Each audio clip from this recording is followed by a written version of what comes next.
মুসলমান ইমানদার ভাইরা আমার, যেই মাত্র মানুষ রবের উপরে ইমান আনা শুরু করে দিল, ওই বাদশা তখন বুঝে ফেলছে আমি যেটা ভয় পেয়েছিলাম সেটাই ঘটে গেল। কয়েকজন তার কাছের এমপি মন্ত্রীরা বলতেছে, এই যে মানুষ রবের উপরে ইমান আনা শুরু করে দিল, এখন তো আর মূর্তি পূজা করবে না, আপনার হুকুম মানবে না। ওই দিন ইউসুফ জুনওয়াস রাস্তার দুই কিনারে বড় বড় গর্ত করে আগুন ধরাইয়া দিল।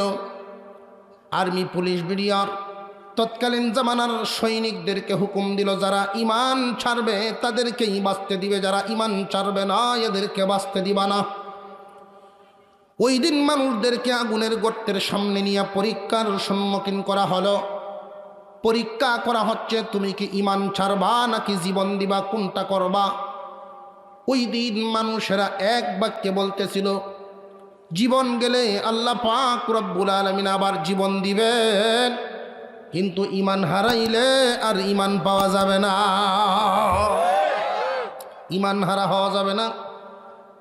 যেই মাত্র মানুষগুলো এই কথা স্লোগান দেওয়া শুরু করেছে, আমরা ইমান ছাড়ব না, সর্বপ্রথম সিরিয়ালে আনা হলো, আগুনের মধ্যে নিক্ষেপ করা হবে একজন ছোট দুধের বাচ্চাওয়ালা একজন মহিলা, তার কুলের মধ্যে একটা দুধের বাচ্চা। তাদের চিন্তা হলো এই বাচ্চাটাকে সর্বপ্রথম আগুনে নিক্ষেপ করা হবে, বাচ্চার মায়ায় হয়তো মা ইমান ছেড়ে দিতে পারে। আল্লাহ পাক রব্বুল আলামিন একজন মুমিনের দিকে তাকায়া যখন লক্ষ্য করেন মুমিন ইমানের উপরে ইস্তেকামত আছে, দুনিয়ার সব হারাইতে রাজি, ইমান হারাবে না, তখন আল্লাহ পাক রব্বুল আলামিন তার ইমানের নূর আরো বাড়ায়া দেন। যেই মাত্র তারা ইমানের উপরে থাকবে বলে স্লোগান দেন, আল্লাহ পাক রব্বুল আলামিন এমন একটা দৃশ্য এদের চোখের সামনে বাসায়া দিলেন, এমন একটা ঘটনা ঘটায়া দিলেন, তাদের ইমানি শক্তি যেন আরো বাড়িয়া যায়। এই দুধের বাচ্চাটাকে যখন টান দিয়া মহিলার কুল থেকে নিয়ে যায়, তুমি কি ইমান দিবা নাকি বাচ্চা দিবা, আগে সিদ্ধান্ত গ্রহণ করো। এই মহিলা সুউচ্চ আওয়াজে জানায়া দিলেন, এই বাচ্চা দেওয়ার মালিক আল্লাহ, আল্লাহর নামে বাচ্চা দিয়ে দিলাম, আমার কোনো আপত্তি নেই, চিন্তার কোনো কারণ নেই। যেই মাত্র বাচ্চাটাকে আগুনে নিক্ষেপ করা হয়, আগুনের ভিতর থেকে বাচ্চাটা ডাক দিয়া বলে, মা ধৈর্য ধারণ করো, যদিও দেখা যায় ধাউ ধাউ করে আগুন জ্বলতেছে, আসলে এটা আগুন নয়, মহান আল্লাহ আগুনের গর্তকে জান্নাতের বাগান বানায়া দিয়েছে। মুসলমান ইমানদার ভাইয়ারা আমার, মানুষদেরকে যখন এইভাবে আগুনের মধ্যে ফেলা হয়, তারা ইমান হারায় নাই, ইমান ছাড়ে নাই। মাত্র দুইজন মানুষ সেখান থেকে যেতে সক্ষম হয়েছিলেন। ওই দেশ থেকে, ইয়ামেন নামক দেশ থেকে পলায়ন করে পার্শ্ববর্তী একটা রাষ্ট্র ছিল, সেই রাষ্ট্রের নাম ছিল হাবশা। ওই হাবশা দেশের বাদশাহ যিনি ছিলেন, ওনার সামনে গিয়ে হাজির হন। তৎকালীন সময়ের হাবশার বাদশাহ ছিল খ্রিস্টান ধর্মের অধিকারী। তৎকালীন সময়ে তো খ্রিস্টান ধর্মই ছিল সহি ধর্ম। ওই খ্রিস্টান ধর্মের অধিকারী বাদশার সামনে গিয়া বলেন, বাদশাহ, আমরা সব মুসলমান হয়েছিলাম, কিন্তু এই মুসলমানদেরকে ঈমান আনার কারণে আর কোনো অপরাধ নেই, এটা আল্লাহ কোরআনে বলে দিয়েছেন, ওমা নাকামু মিনহুম ইল্লা আন ইউমিনু বিল্লাহিল আজিজিল হামিদ। আল্লাহ পাক রব্বুল আলামিন পবিত্র কুরআনুল কারীমের ভিতরে বলে দিয়েছেন, মুমিনদেরকে নির্যাতন করা হয়েছিল, মুমিনদেরকে যে শাস্তি দেওয়া হয়, আর কোনো অপরাধ নাই, আর কোনো অপরাধ ছিল না, একমাত্র অপরাধ হলো তারা মহাপরাক্রমশালী আল্লাহর উপরে ঈমান আনার কারণে এদেরকে শাস্তি দেওয়া হলো। সাবধান জানিয়ে রাখো, এদেরকে শাস্তি আজকে যেভাবে দেওয়া হয়, কিয়ামতের দিন এই শাস্তির বদলা নিবেন কে? আরো জোরে কন। এই দুইজন মানুষ বাদশার সামনে গিয়ে যখন ঘটনা খুলে বলল, হাবশার বাদশাহ নাজ্জাশী আর্মিদেরকে ডাক দেয়, সেনাবাহিনীরা উপস্থিত হয়ে গেল। দুইজন মেজর তারা দাঁড়িয়েছেন, যদি অনুমতি দেন তাহলে এই মুসলমানদের পুরানোর বদলা আমরা নিব। দুইজন মেজর, একজনের নাম আরবাত আর একজনের নাম ছিল আব্রাহা। এই দুইজন ইয়ামেন নামক দেশের উপরে সেনাবাহিনী নিয়ে হামলা করলো মুসলমানদের বদলা নেওয়ার জন্য। এই যে কাজটা করলো, আব্রাহাই কি ভালো করলো না মন্দ করলো? খুব ভালো করে বুঝবেন, আব্রাহা কিন্তু মুসলমানদের পক্ষে কাজ করা শুরু করলো। আমরা তো অনেকেই মনে করি আব্রাহা নামটা শুনলেই আগে ঘৃণার চোখে দেখি, আগে বুঝতে হবে, ওই পর্যন্ত যাইতে হবে আগে। প্রথমে কিন্তু আব্রাহা খারাপ ছিল না, মুসলমানদের পক্ষেই কাজ করা শুরু করে দিল। পুরো ইয়ামেন দেশ মুসলমানদের দখলে নিয়ে আসলো। আব্রাহা এবং আরবাত দুইজন মেজরের মাধ্যমেই দেশটা স্বাধীন হয়ে গেল। চিঠি লিখলো হাফসার দেশের রাজার কাছে, ও বাদশাহ আপনি বলিয়া দিন এখন কে ইয়ামেনের রাষ্ট্রপ্রধান হবে। চিঠির উত্তর আসলো, দুইজনের মধ্যে যে ভালো মনে করো, একজন হও সেনাপ্রধান আর একজন হও রাষ্ট্রপ্রধান। কিন্তু কে রাষ্ট্রপ্রধান হবে? দুইজনের মধ্যে দ্বন্দ্ব লেগে গেল, হয়ে গেল তাদের দুইজনের মধ্যে যুদ্ধ। আরবাত মারা গেল, আব্রাহা রয়ে গেল। পুরা দেশ আব্রাহার হাতে চলে আসলো, দেশটা খুব সুন্দরভাবে চালানো শুরু করে দিল। একজন মানুষ যখন একটা অবস্থান থেকে আর একটা অবস্থানে চলে যায়, যদি আল্লাহর শুকর আদায় করে আল্লাহ পাক তার নিয়ামত আরও বাড়ায়া দেন। কিন্তু যদি দিন পরিবর্তনের কারণে আল্লাহর শুকর আদায় করা ভুলিয়া যায়, তখন কিন্তু এই মানুষ নাফরমান হইয়া যায়। আল্লাহ পাক রব্বুল আলামিন আব্রাহাকেও সুযোগ দিয়েছিলেন, সে কিন্তু বিরাট সুন্দরভাবে দেশটা চালাইল, অনেক উন্নত করে ফেলল, তার ভিতরে লোভ লালসা জায়গা নিল।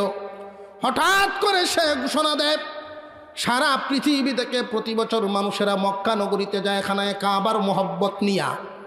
যেইভাবে কাবাগরের মোহব্বত নিয়ে মক্কা নগরীতে যায়, আমার দেশেও এইরকম একটা গির্জা স্থাপন করব, যেই গির্জা দেখার জন্য তারা তামাম পৃথিবী থেকে মানুষ আমার দেশেও আসা যাওয়া করবে।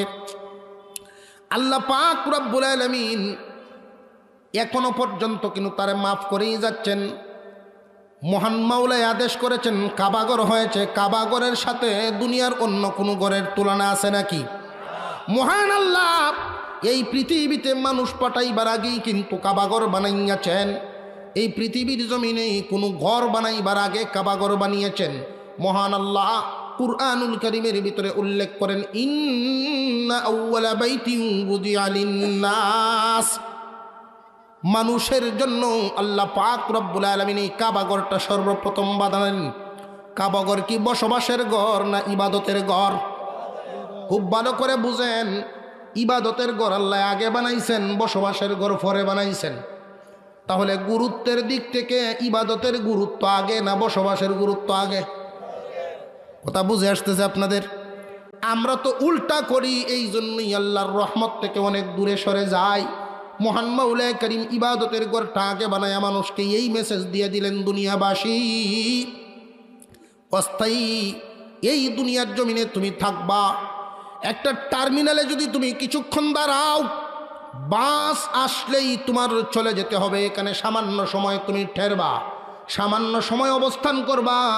এর জন্য তোমার বাড়িঘরের প্রয়োজন হয় না, যতটুকুন প্রয়োজন একটা বসার ব্যবস্থা হলেই চলে। যেই জায়গায় তুমি 3 দিন থাকবা, ওইখানে তোমার বিল্ডিং বানানোর প্রয়োজন নাই, 3 দিন থাকার ব্যবস্থা হলেই চলে। যেখানে তুমি 1 বছর থাকবা, ওইখানে 10 বছরের চিন্তা করার দরকার নাই, 1 বছরের চিন্তা করলেই চলে। আমরা এই দুনিয়ার জমিনে থাকবো মাত্র 60, 70, 80 বছর, 90 বছর, এতদিনের চিন্তা করলেই যথেষ্ট হয়ে যায়। কিন্তু পরকালে থাকবো যত কাল, চিন্তাও করতে হবে এতকালের। আল্লাহ পাক রব্বুল আলামিন এই জন্যই দুনিয়ার জমিনে বসবাসের ঘর পরে বানাইলেন, ইবাদতের ঘর আগে বানাইলেন। আগে ইবাদত, কারণ পরকাল তুমি ঠিক করো আগে, পরকাল তোমার লম্বা। ইহকাল ঠিক করো পরে, ইহকাল তোমার ছোট। মুসলমান ইমানদার ভাইয়েরা আমার, এই আব্রাহা যখন চিন্তা ভাবনা করলো, গির্জা একখান বানাইলো, সারা দেশের যেই বাজেটটা ছিল, এই বাজেটের 3 ভাগের 1 ভাগ দিয়ে একটা গির্জা তৈরি করেছিল। তামাম পৃথিবীর মানুষ ভিড় করে ফেলছে প্রথমেই দেশের গির্জা দেখার জন্য। কিন্তু মানুষের একটা স্বভাব আছে, একটা জিনিস একবার দেখলে তো আর দ্বিতীয়বার দেখার কোনো শখ থাকে না, থাকে নাকি? পরের বছরে আর মানুষ নাই। কিন্তু কাবাগর তো এটা দুনিয়ার মানুষের হাতে বানানো নয়। কাবাগর তো এমন ঘরের নাম, একবার দেখলে বারবার দেখার মন চায়, একবার গেলে বারবার যাওয়ার মন চায়, কারণ কাবা ঘর স্বয়ং আল্লাহর দেওয়া ঘর। কাবা ঘরের সাথে সে তুলনা করে ফেলেছে, তার মনের আশা পূরণ হইল না, অবশেষে একটা চক্রান্ত করে ফেলছে। চক্রান্তটা কি করলো? আল্লাহ পাক রব্বুল আলামিন বলেন, আলাম ইয়াজআল কাইদাহুম ফি তাদলিল। আল্লাহ কি এদের চক্রান্তকে নস্যাৎ করে দেন নাই? চক্রান্তটা কি করেছিল? সে ঘোষণা দিল কাবা ঘর ভেঙে ফেলবে, কাবা ঘর ভেঙে ফেলবে। এই যে ঘোষণাটা দিল, ওই ঘোষণা সারা বিশ্বের বহু মানুষের কানে গিয়ে পৌঁছে গেছে। সারা বিশ্বের অনেক মানুষই জেনে ফেলছে আব্রাহা কাবা ঘর ভাঙার প্ল্যান করেছে। যেটা প্রকাশ হয়ে যায় এটা কিন্তু ভাই চক্রান্ত হয় না। খুব ভালো করে বুঝবেন, খুব ভালো করে বুঝবেন। কাবা ঘর কেন ভাঙতে চায়? কাবা ঘর ভাঙার কারণটা কি? একটা চক্রান্ত ছিল এর পিছনে। মহান মাওলায়ে কারীম কাইদুন শব্দ ব্যবহার করে, এখানে একটা চক্রান্ত শব্দ উল্লেখ করেছেন। কাইদুনের মাধ্যমে চক্রান্ত বোঝা যায়। আর চক্রান্ত এমন একটা শব্দ, এমন কাজকেই চক্রান্ত বলে যেটা মানুষের অগোচরে করা হয়, গোপনে করা হয়, জানে না, গোপনে কাজ করে। একটা উদ্দেশ্য থাকে। আর একটা হাবশার বাদশার সাথে সে একটা ডিল করেছে। বাদশাহ, কাবাঘর যদি ভাঙতে পারি তাহলে আমি আব্রাহা হব বিশ্বের শাসক। শুধু ইয়ামেনের বাদশাহ হব না, তামাম দুনিয়ার বুকে আমার নাম ছড়ায়া যাবে। তামাম পৃথিবীর সকল রাজা বাদশাহ আমাকে ভয় পাবে, কারণ আমি যদি কাবাঘর ভাঙতে পারি তাহলে সারা দুনিয়াটাই শাসন করতে পারবো। যেই ক্ষমতায় কাবাঘর ভাঙা যায়, এই ক্ষমতায় যে কোনো দেশ দখল করা যাবে, এই ভয় মানুষ পাবে আমাকে। এটাই ছিল তার উদ্দেশ্য। দুনিয়া কামাইবার উদ্দেশ্যে আল্লাহর ঘর ভাঙতে চায়। কথা বুঝেন খুব ভালো করে। মানুষের মধ্যে এমন মানুষ কিন্তু যুগে যুগে থাকবে। আল্লাহ পাক এই সূরা নাজিল করে কিয়ামত পর্যন্ত আমাদেরকে সতর্ক করে দিলেন। এই দুনিয়ার লোভ লালসা পদ পদবীর জন্য যদি তুমি তোমার ধর্মের ক্ষতি করে ফেলো, আল্লাহর দ্বীনের মোকাবেলায় তুমি চলিয়া যাও, তাহলে আব্রাহার তোমার মধ্যে বেশ কম রইল কই? খুব ভালো করে বুঝবেন। যদি দেখা যায় এমন একটা পরিস্থিতির মোকাবেলায় পড়লেন, উলামায়ে কেরাম একদিকে আর সকল জাতি আর একদিকে। ইসলামের পক্ষে তো সব সময় উলামায়ে দেওবন্দ সব সময় থাকে অতন্দ্র প্রহরীর মতো। ইসলামের বিরুদ্ধে কোনো কিছু হলেই তো সর্বপ্রথম উলামায়ে কেরামের ডাক। ওই সময় আপনি মুসলমান চিন্তায় পড়ে গেলেন, এখন কি করা যায়? আমার দল তো একদিকে, আলেম উলামা আর একদিকে। আলেম উলামা কি ইসলামের বিরুদ্ধে চলবে না? সব সময় ইসলামের পক্ষে। তুমি তোমার পদের কারণে, তুমি তোমার লোভের কারণে, তুমি তোমার স্বার্থের কারণে ওই সময় দ্বিধাদ্বন্দ্বে পড়ে গেলা। যদি আমি ওই সময় ইসলামের পক্ষে অবস্থান নিই, আমার পদ যাওয়ার সম্ভাবনা আছে। ওই সময় তোমার চিন্তার বিষয়, তুমি কি পদ বাঁচাইবা নাকি তোমার আসল ইসলাম বাঁচাইবা? ওই সময় যদি ইসলামের পক্ষ নিতে গিয়া পদ চলে যায়, পদ চলে যাক, কিন্তু পদ বাঁচাইতে গিয়া যদি ইসলামের বিরুদ্ধে তুমি অবস্থান নেও, তাহলে তোমার আর আব্রাহার মধ্যে বেশ কম রইল কই? এই আব্রাহা যখন ঘোষণাটা দেয়, তার মনে মনে গোপন চক্রান্ত হলো এটাই বিশ্বের শাসক হয়ে যাবে সে। আমাদের এই দেশেও দেখবেন, যদিও আমরা স্বাধীন দেশে বসবাস করি, কিছু রুটঘাট এমন আছে না নাই, খাজনা দেওয়া লাগে, আছে না নাই? ময়মনসিংহ ব্রিজও গেলে তো 20 টাকা দেওয়ান লাগে প্রাইভেট কার, আছে না নাই? বহু রাস্তাঘাট এমন আছে ট্যাক্স দেওয়া লাগে। তৎকালীন জামানায়ও এমন কিছু আরবেররা পথঘাট ছিল যেগুলোর ট্যাক্স দেওয়া লাগতো। আব্রাহার ইচ্ছা হলো, আমি যদি আমার শক্তিটা প্রয়োগ করতে পারি তাহলে আমি দুনিয়ার দিক থেকে লাভবান হব। দুনিয়ার দিক থেকে লাভবান হওয়ার জন্য আল্লাহর ঘর ভাঙার প্ল্যান সে করে ফেলছে। বলেন নাউজুবিল্লাহ। আল্লাহর ঘর ভাঙার যেই ঘোষণাটা দিয়ে দিল, তার দেশের ভিতরেই অনেক মানুষ বাধা হয়ে দাঁড়ালো, সাবধান আব্রাহা, এই কাজ তুমি করতে পারবা না, আমরা সুযোগ দিব না। হাবশা দেশের মধ্যে যখন চিঠিটা পাঠায় দিল, হাবশার বাদশাহ চিঠি পায়া, চিঠির ভিতরে যেই গোপন কথাগুলো ছিল, বাদশাহ যদি অনুমতি দেন তাহলে আমি এই কাজটা করব। হাবশার বাদশাহ অনুমতি দিয়ে দিল, তুমি পারলে করো, অসুবিধা নাই, কাজটা তো তোমার চিন্তা ভাবনা তো ভালোই, বিশ্বের শাসক হওয়ার জন্য তুমি যে চিন্তা করেছো এটা সফল একটা চিন্তা, বরং তোমার এই কাজ করার পিছনে আমি সহযোগী হিসাবে 8টা বড় বড় হাতি দিয়ে দিলাম। আব্রাহাও বিশাল একটা হাতির বাহিনী তৈরি করেছে। হাবশার বাদশাহ নাজ্জাশী সেও বড় বড় 8টা হাতি দিল। এই 8টা হাতি কেন? মুফাসসিরিন ওয়াল ঐতিহাসিক বলেন, তৎকালীন জামানায় খানায়ে কাবার যেই ঘর 8টা পিলারের উপরে স্থাপিত ছিল, এই 8টা হাতির গলার মধ্যে শিকল বেঁধে 8টা পিলারের সাথে বাঁধিয়া এক টান দিয়া দশে ফেলবে। একটা হাতি দিল বড়, তার নাম ছিল মাহমুদ। এই মাহমুদ নামক হাতিটা ছিল বিশেষ গুণের অধিকারী। এই রকম হাতি তামাম দুনিয়াতে ছিল না, নজিরবিহীন একটা হাতি, বিশাল আকারের হাতি। ওই হাতিটাকে দিল আব্রাহা, এটা তুমি নিজে ব্যবহার করবা, দেখলেই মানুষ ভয়ে কাঁপতে থাকবে, বিশাল আকারের হাতি। আব্রাহা যখন সুসজ্জিত হয়ে বিজয়ীর বেশে রওনা দিয়ে দিয়েছিল, তার দেশের ভিতরেই কাবা প্রেমিক মানুষেরা স্লোগান দিয়ে উঠেছিল, না, জীবন থাকতে আল্লাহর ঘর ভাঙতে আমরা দিব না। সে কিন্তু মানে নাই।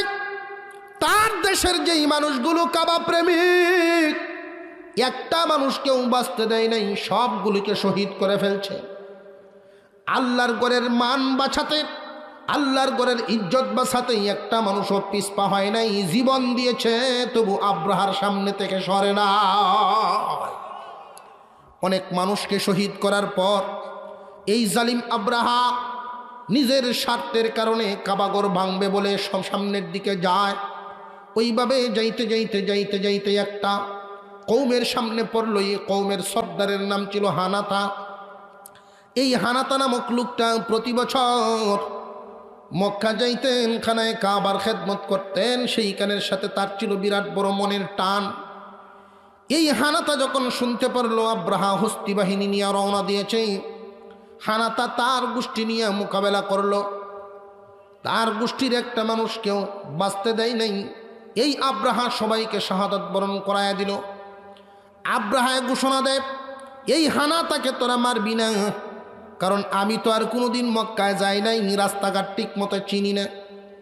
এই হানাতা তো প্রতি বছর যায়, রাস্তাঘাট চিনে, তারে রাস্তা চিনাইবার জন্য ব্যবহার করো। হানাতাকে সামনে দিয়েছে রাস্তা চিনাইবার জন্য। হানাতা সামনের দিকে যায় আর চোখের পানি ছাড়ে, ডাকে আল্লাহ, প্রতি বছরে যাইতাম তোমার কাবাগরকে চুমু খাওয়ার জন্য, আর আজকে এই জালিম দলের সাথে আমি রওনা দিলাম রাস্তা দেখানোর কাজে। আল্লাহ, আমার উপরে গজব নাজিল করু না, তোমার কাবাগরের মহব্বত তো আমার দিলের ভিতরে কম না। এই হানাতা তো কাবাগরের শত্রু না। আমাদের এই দেশে যখন মুক্তিযুদ্ধ হয়েছিল, অনেক মানুষ এমন ছিলেন নিরীহ মানুষ, ওই পাকিস্তানিরা এই মানুষগুলোকে ধরে গুলির বোঝা বসাইছে। ছিল না? ছিল না? ইতিহাসের মধ্যে তাই বলে কি উনি সেই দেশের হয়ে গেছে নাকি? জোরপূর্বক কাজ করাইল। এই হানাতাকে এই অবস্থায় জোরপূর্বক সামনের দিকে রাহবরের দায়িত্ব দিল। হানাতা সামনের দিকে যায় আর চোখের পানি ছেড়ে ছেড়ে কান্দে, আল্লাহর কাছে ফরিয়াদ করা শুরু করে দিল, আল্লাহ, তোমার ঘর ভাঙার জন্য জালিম যায় তার মোকাবেলা করেছিলাম, কিন্তু আমি তো পেরে উঠি নাই। এই হানাতা যখন আস্তে আস্তে তায়েফের কাছে নিয়ে আসলো এই বাহিনীকে, তায়েফের তৎকালীন সর্দারের নাম ছিল আবু রিগাল।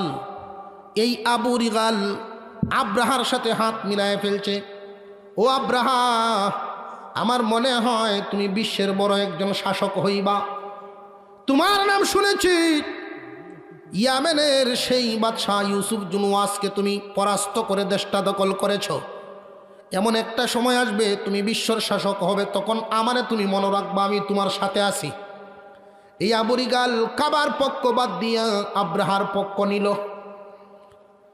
তায়েফ কত উন্নত জায়গা, মক্কা মদিনার সাথে কত সুসম্পর্কিত জায়গা, এরপরও নিজের স্বার্থের কারণে, এই দুনিয়ার লোভের কারণে মানুষের মধ্যে অনেক মানুষ এমন হয়ে যায়, যে আপনি খারাপ কাজ করে ফেলেন, পরে আমার দিকে লক্ষ্য করাই কেন? আছে না নাই এমন মানুষ? স্বার্থের কারণে নীতিহীন হইয়া যায়।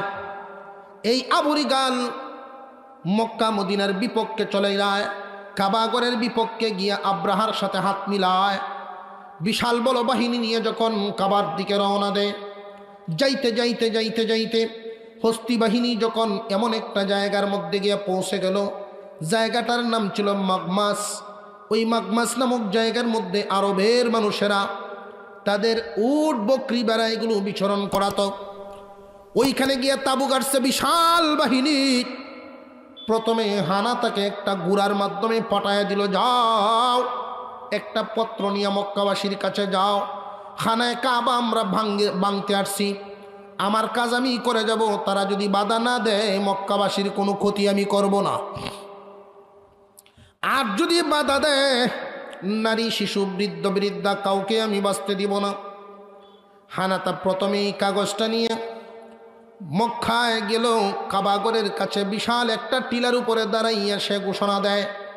তৎকালীন জামানার নিয়মই ছিল এমন, যদি গুরুত্বপূর্ণ কোনো সংবাদ হলো উঁচা টিলার মধ্যে বা পাহাড়ের মধ্যে উঠে ডাক দিত, সব জমা হয়ে যেত। এই হানাতা যখন উঁচা টিলার উপরে দাঁড়াইয়া ঘোষণা দেয়, আসো, সব যখন জমা হয়ে গেল, কি ব্যাপার হানাতা? সেও যেহেতু প্রতি বছর আসা যাওয়া করে, অনেকের সাথেই পরিচয় আছে। ও হানাতা, চোখে পানি, এই অসময়ে তো তুমি কখনোই আসো না, তুমি তো মৌসুম মোতাবেক আসো, আজকে কেন আসলা? জরুরি আমাদেরকে ডাকলা, কারণ কি? ও মক্কাবাসী, তোমাদের জন্য কালো মেঘ আসতেছে, তোমাদের উপরে বিশাল বিপদ আসতেছে। এই কাবাগর ভাঙার জন্য আব্রাহা হস্তি বাহিনী নিয়ে আসছে, তায়েফের আবু রিগাল তার বাহিনী সহ তার সাথেও মিশে গেছে, তোমাদের এই কাবাগর ভেঙে ফেলার জন্য আসতেছে। তোমরা কি মোকাবেলা করবা না ছেড়ে দিবা? কি করবা সিদ্ধান্ত গ্রহণ করো। মক্কাবাসী মানুষ কাবাগরকে নিজের সন্তানের চাইতে বেশি মহব্বত করতেন। কাবার মহব্বত প্রত্যেকটা মানুষের ভিতরেই ছিল। কাবাগরকে তারা এত মহব্বত করতেন সন্তানের চাইতে বেশি। যেই মাত্র সংবাদ শুনে প্রত্যেকটা মানুষ যখন চোখের পানির টলমল করা শুরু করে দিয়েছে, কান্না শুরু করেছে, এমনি আওয়াজ আসছে, ও হানাতা, আমরা বলতে পারবো না, আমাদের এই মুরব্বী আছেন, মহল্লার মুরব্বী, মক্কার মুরব্বী, খানায় কাবা দেখাশোনার দায়িত্ব যিনি করেন, মুতাওয়াল্লি তিনি আছেন, তিনি হলেন হুজুরে আকরাম সাল্লাল্লাহু আলাইহি ওয়াসাল্লামের দাদা জান আব্দুল মুত্তালিব। আব্দুল মুত্তালিব আসছিলেন, ও মুরব্বী, কাবাগর ভাঙার জন্য আসছে আব্রাহা, আপনি অনুমতি দিবেন নাকি মোকাবেলা করবেন? সিদ্ধান্ত নিন। আব্দুল মুত্তালিবও কান্না শুরু করে দিলেন। আব্দুল মুত্তালিব কাঁদতেছেন, ও হানাতা, তুমি এদিকে আসো, আব্রাহারে গিয়া বোঝাও, এই কাবাগর এটা সাধারণ দিনের মঞ্জুরি ঘর নয়, এমন একটা দিনের মঞ্জুরি ঘর যেই দিন ইব্রাহিম আলাইহিস সালাম এই ঘর স্থাপন করেছিলেন। আল্লাহ আর ইব্রাহিম আলাইহিস সালামের সাথে সম্পর্কটা কেমন ছিল? আল্লাহর খলিল তার কলিজার টুকরা সন্তান ইসমাইলকে গলায় ছুরি দিয়া দিলেন, আল্লাহু আকবার বলেই ফেললেন আল্লাহকে খুশি করার জন্য। ইসমাইলও রেডি হয়ে গেলেন, ইব্রাহিমও হাত থেকে ছুরিটা ছেড়ে দিলেন, আল্লাহু আকবার বলে ফেলছিলেন। এরপরেও আল্লাহ পাক রব্বুল আলামিন মহান মাওলায়ে করিম ইব্রাহিম আলাইহিস সালামকে পরীক্ষা করেছেন। পরীক্ষা ইব্রাহিম ইসমাইল ফাঁস। লম্বা ঘটনা এটা, আপনারা জানেন। তারা ফাঁস করার পরে মহান মাওলায়ে করিম বলেছিলেন, ইব্রাহিম কি চাইবা আজকে চাও, তুমি যা চাইবা আমি তাই দিব। আল্লাহ বলতেছেন, ইব্রাহিম তুমি যা চাইবা আমি তাই দিব। ইব্রাহিম আলাইহিস সালাম ওই দিন বলেছিলেন, আল্লাহ একটা জিনিসই আছে আপনার কাছে, এইটাই আমি চাই, যেহেতু আমি যা চাইব আপনি তা দিবেন। একটা দৌলত আছে, এই দৌলতটা আমারে দেন, এই দৌলতটা দিবেন আমার এই ছেলের বংশধরের মধ্যে। রব্বানা ওয়াবআথ ফীহিম রাসূলাম মিন আনফুসিহিম ইয়াতলু আলাইহিম আয়াতিকা ওয়া ইউআল্লিমুহুমুল কিতাবা ওয়াল হিকমাহ। আল্লাহ পাক রব্বুল আলামিনের কাছে ইব্রাহিম আলাইহিস সালাম দোয়া করলেন, আমার এই ছেলের বংশধরের মধ্যে মুহাম্মাদুর রাসূলুল্লাহরে দিয়া দাও। ইসমাইল আলাইহিস সালামের বংশধরের জন্য আল্লাহ পাক কবুল করে নিলেন, দান করলাম মঞ্জুর। ইব্রাহিম আলাইহিস সালাম বলেন, আল্লাহ আমার ইসমাইল এই মক্কায় থাকবে, ইবাদত করার জন্য একটা ঘর বানানোর অনুমতি দাও। ইবাদত করবার ঘর বানাইবার অনুমতি দিলেন। জিবরাইল আমিনকে পাঠায় দিলেন। ঘর তো আগের থেকেই বানানো আছে, ফাউন্ডেশন দেওয়া আছে। স্বয়ং আল্লাহ ইঞ্জিনিয়ারের কাজ করে দিয়েছেন, নকশা করে দিয়েছেন মহান মাওলাই কারীম। জিবরাইল আমিন পাখা দিয়া মাটিটা সরায়া দিলেন। এই যে দেখেন ফাউন্ডেশন দেওয়া। নূহ আলাইহিস সালামের প্লাবনের বেলায় মাটির নিচে পড়ে গিয়েছিল। ইব্রাহিম আলাইহিস সালামকে আল্লাহ হুকুম দিলেন, যাও পিতা এবং পুত্র দুইজন মিলে বানায় লও। ইব্রাহিম আলাইহিস সালাম মিস্ত্রির কাজ করেন, ইসমাইল আলাইহিস সালাম যুগালুর কাজ করেন। বলেন আল্লাহু আকবার। এত দামি দামি দুইজন মানুষ দিয়ে আল্লাহ কাবাঘর বানাইছেন। একজন পয়গম্বর হলেন মিস্ত্রি, আর একজন পয়গম্বর যুগালু। পাহাড় থেকে পাথর এনে এনে কাজ করার কাজ শুরু করে দিলেন। পাথর আনেন, এইভাবে যখন কাজ করতে করতে করতে করতে নকশা তো আল্লাহ পাক আগেই দিয়ে দিয়েছেন, ডিজাইন করা আছে। যেই মাত্র উনি উনার কবজা পর্যন্ত কাজ করেছেন, কবজির বাহিরে চলে গেছে। দোয়া করলেন, আল্লাহ আর তো পারতেছি না, উপরে উঠতে হবে, 30 ফুট উঠা। এত উপর পর্যন্ত কেমনে উঠবো? আল্লাহ পাক একটা পাথর পাঠায় দিলেন। জিবরাইল আমিন পাথর দিয়া গেলেন। এই পাথর এমন একটা পাথর, জান্নাতি পাথর। এই পাথরের উপরে আপনি পা রাখবেন, মনে মনে যা বলবেন ইচ্ছা মতো ওই পাথরটা আপনার নিয়ে উপরে উঠবে, ইচ্ছা মতো নিচে নামবে। মাকাম ইব্রাহিম এখনো মক্কায় আছেন, হাজীগণ দেখেন। ইব্রাহিম আলাইহিস সালাম কাজটা করেছেন। রে হানাথা, এই ঘর তো এমন একদিনের মঞ্জুরি ঘর। দুইটা জিনিস একদিনে চেয়েছিলেন, আল্লাহ পাক রব্বুল আলামিন ওই দিনে দুইটা মঞ্জুর করেছেন। এক নম্বর আখিরি জামানার পয়গম্বর, 2 নম্বর খানায় কাবার ঘর। আল্লাহ পাক রব্বুল আলামিন ওই কাবা ঘরটা মঞ্জুর করেছেন। আজকে কাবা ঘর ভাঙার জন্য আসছেন, আর আখিরি জামানার পয়গম্বর কিন্তু এখনো দুনিয়ায় আসেন নাই। আব্রাহার এই হস্তি বাহিনীর ঘটনা যেই দিন ঘটেছিল, আল্লাহর পয়গম্বর তখনও মার গর্বে। 49 দিন বাকি আছে নবীজি দুনিয়াতে আসার। আল্লাহর পয়গম্বর দুনিয়াতে আসেন নাই, 49 দিন বাকি আছে মাত্র নবীজি দুনিয়াতে আসার। মা আমিনার গর্বে। মক্কার মানুষ একটা কথা খুব ভালো করে জানত, মা আমিনা এমন বরকতময়ী একজন মহিলা, কারণ বরকতময়ী হয়েছেন আল্লাহর পয়গম্বরের উসিলায়। মা আমিনা তিনি যদি হাউজে এই খানায় কাবার কাছে যেই জমজম কুয়া, এই জমজম কুয়ার কাছে মক্কার মহিলারা পানি আনার জন্য যাইতেন, গিয়া বালতি ফেলাইয়া নিচ থেকে কষ্ট করে পানি উঠাইতেন। কিন্তু মা আমিনা যখন জমজম কুয়ার পাশে গিয়া দাঁড়াইতেন, পানির স্তর আর নিচে থাকতো না, পানি উপরে উঠে যাইত। অন্যান্য মহিলারা বলতেন, বোন তুমি একটু দাঁড়াও, তুমি দাঁড়ায় থাকলে পানিটা উপরে থাকে, আমরা সহজে নিতে পারি। মক্কার অনেক মানুষ অনেক সময় দোয়া করতেন মা আমিনাকে সাথে নিয়ে, দোয়া কবুল হওয়ার জন্য। আব্দুল মুত্তালিব ডাক দিয়া বলেন, হানাতা আব্রাহাকে গিয়া বুঝাও, যদি না বুঝে তাহলে কিছুই করার নাই, আমরা তো শক্তি কম, আমরা দুর্বল। কিন্তু আল্লাহ তো আর দুর্বল নন, আল্লাহর ঘর আল্লাহ হিফাজত করবে। আব্দুল মুত্তালিব নিজে গেলেন হানাতার সাথে, আরো আরবের কয়েকজন মুরব্বী নিয়ে গেলেন। এই আরবের মুরব্বীরা এবং আব্দুল মুত্তালিব সহ তারে বুঝাইলেন, বুঝার চেষ্টা করো, এটা কিন্তু দুনিয়ার মানুষের হাতে তৈরি নয়, স্বয়ং আল্লাহর ঘর। তুমিও তো আল্লাহ মানো, খ্রিস্টানরা আল্লাহ মানেনি না, মানে না? তুমি একজন খ্রিস্টান, তুমিও আল্লাহ মানো, তোমারও তো আল্লাহ আছে। আল্লাহর ঘর দুনিয়ার লোভ লালসার কারণে এই কাবাঘর ভাঙার মতো হীন চিন্তা ভাবনা করিও না, তাহলে কিন্তু তুমি বিপদে পড়ে যাবে। আল্লাহর ঘরের হিফাজত আল্লাহ পাকই করবেন। এই হানাথা আব্দুল মুত্তালিব সবাই বুঝাইল, কিন্তু বুঝে না। আব্রাহা এক কথা জানায় দিল, আমি জীবনে যা টার্গেট করি তাই পুরা করি, এতে কে খুশি হইল কে বেজার হইল আমি দেখি না। আল্লাহর বিরুদ্ধে অবস্থান নিয়ে সে যখন সামনের দিকে রওনা হয়ে গেল, আব্দুল মুত্তালিব ফিরে আসলেন, মা আমিনাকে ডাক দিলেন, মাগো আসো, তোমার সাথে নিয়ে দোয়া করলে আল্লাহ দোয়া কবুল করেন। মুলতাজেমের মধ্যে গিয়া দাঁড়াইলেন।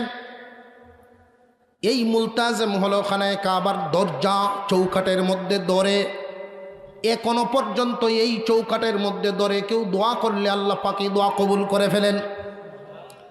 আব্দুল মুত্তালিব মুলতাজেমের মধ্যে ধরলেন, মা আমিনা কাছে দাঁড়ায় আছেন। মক্কার মুরব্বীরা হাউমাউ করে কাঁদতেছেন, শিশুরা পর্যন্ত কাঁদতেছে, আল্লাহ কাবাগর হিফাজত করো, তোমার ঘর তুমি হিফাজত করবা।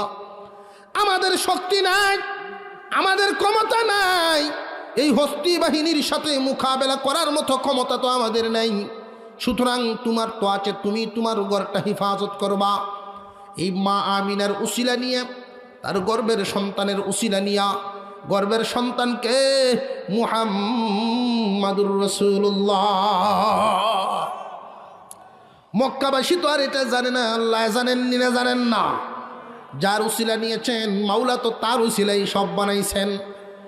যেই মাত্র উসিলা নিয়ে দোয়া করলেন, দোয়া করা শেষ, কান্নাকাটি করে আব্দুল মুত্তালিব ঘোষণা দিলেন, তোমরা যাও, যার যার মতে গিয়ে আত্মগোপন করো। আব্রাহা বিশাল হস্তি বাহিনী নিয়ে আসতেছে। হস্তি বাহিনী নিয়ে যখন আসা শুরু হয়ে গেল, খানায় কাবার কাছাকাছি যখন চলে আসছে, হানাথা মাহমুদ নামক হাতিটার কানে কানে গিয়া বলছিল, মাহমুদ রে তাকায়া দেখ, এটাই হলো আমার আল্লাহর ঘর।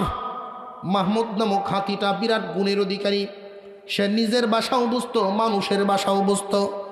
সে যখন তাকায় আল্লাহর ঘরটার দিকে লক্ষ্য করলো, আল্লাহর ঘর দেখিয়া মাহমুদ নামক হাতি, যেই হাতির আব্রাহা নিজে সোয়ার হয়ে রইল, ওই হাতিটার সামনের দিকে কদম বাড়ায় না।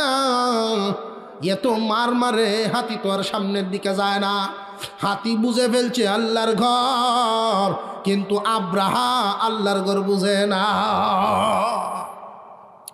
একটা প্রাণী আল্লাহ চিনে, আল্লাহর ঘর চিনে, মানুষ হয়ে আল্লাহ চিনল না, আল্লাহর ঘর চিনল না তুলনামূলকভাবে, তাহলে এই মানুষটা ভালো না প্রাণীটাই ভালো? কিছু কিছু মানুষ পশুর চাইতে নিকৃষ্ট হয়ে যায়।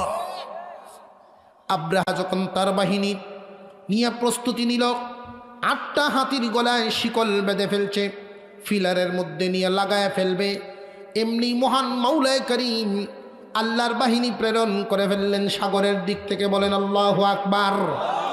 ওয়া আরসালা আলাইহিম তায়রান আবাবিল তারমিহিম বিহিজারাতিম মিন সিজ্জিল ফাজআলাহুম কাআসফিম মাকুল।